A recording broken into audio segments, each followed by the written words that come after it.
বিশ্বকাপের স্কোয়াড নিয়ে গেল কয়েকদিন ধরে চলছে বিভিন্ন আলোচনা সমালোচনা, কিন্তু সবকিছু বাদ দিয়ে এখন শুরু হয়েছে অপেক্ষার দিন গোনা।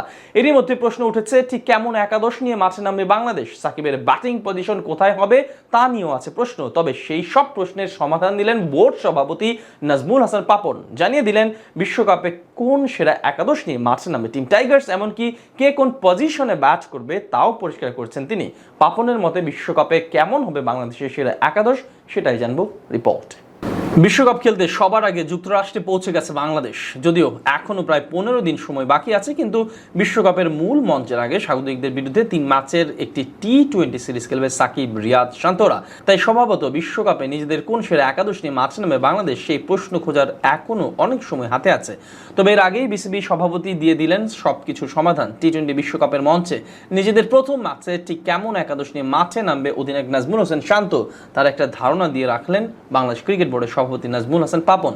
এমনকি বিশ্বকাপের আগে প্রশ্ন উঠেছে 3 নম্বর পজিশনে কে খেলবেন।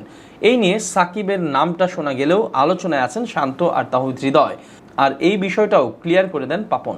তার পছন্দের একাদশে অবশ্য ওপেনিং পজিশন নিয়ে রেখেছেন একটি প্রশ্নবোধক চিহ্ন, কারণ ওপেনিংয়ে কোন দুজনকে খেলাবে টিম ম্যানেজমেন্ট সেটা পাপনও নিশ্চিত নয়। সেখানে সৌম্য তামিম জুটিও দেখা যেতে পারে, আবার তামিম লিটনকেও দেখা যেতে পারে। তবে লিটন দাসের ফর্ম বিবেচনায় ওপেনিংয়ে তানজিদ তামিমকেই এগিয়ে রাখলেন বিসিবি সভাপতি।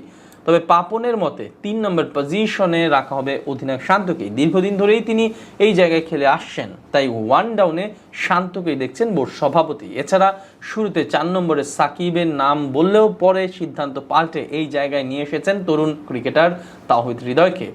আর সাকিবকে তিনি 5 নম্বর রাখতে ইচ্ছুক। ব্যাটিং অর্ডারের 6 নম্বর পজিশনে পাপনের চোখে খেলবেন দলের সবচেয়ে অভিজ্ঞ ক্রিকেটার মাহমুদুল্লাহ রিয়াদ। আর লিটন না থাকলে সাথে জাকের আলী অনিক। পাপনের চোখে অবশ্য সাকিবের সাথে যে কোনো একজন স্পিনারকে দেখতে পাচ্ছেন মূল একাদশে। সেক্ষেত্রে তানভীর ইসলাম নয়, শেখ মাহাদি অথবা রিশাদ হোসেনের মধ্যে যে কোনো একজনকে নেওয়া হতে পারে একাদশে। আর তাদের সাথে 3 পেসারকে নিয়ে মাঠে নামবে টিম টাইগার্স। এছাড়া 3 পেসারের নামও বলে দেন বোর্ড সভাপতি। তার মধ্যে ফিট থাকলে তাসকিন, শরীফুল আর মুস্তাফিজ এই 3 জন খেলবেন মূল একাদশে। অন্য কারো ঢোকার কোনো সুযোগই নেই এখানে। আর ওপেনিংয়ে দ্বিতীয় পছন্দ তার সৌম্য সরকার। ধারাবাহিকতার অভাব থাকলেও পাপনের আশা বিশ্বকাপে নিজের চেনা ছন্দে ফিরবেন এই ওপেনার। উল্লেখ্য, টি-20 বিশ্বকাপ শুরু হবে আগামী 2 জুন। তবে বাংলাদেশের অভিযান শুরু হবে 8 জুন শ্রীলঙ্কার বিপক্ষে ম্যাচ দিয়ে। এরপর একে একে মুখোমুখি হবে সাউথ আফ্রিকা, নেদারল্যান্ডস আর নেপালের বিপক্ষে।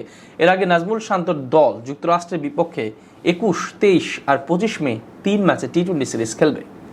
বিশ্বকাপ খেলতে সবার আগে যুক্তরাষ্ট্রে পৌঁছে গেছে বাংলাদেশ। যদিও এখনো প্রায় 15 দিন সময় বাকি আছে, কিন্তু বিশ্বকাপের মূল মঞ্চের আগে স্বাগতিকদের বিরুদ্ধে 3 ম্যাচের একটি টি-20 সিরিজ খেলবে সাকিব, রিয়াদ, শান্তরা।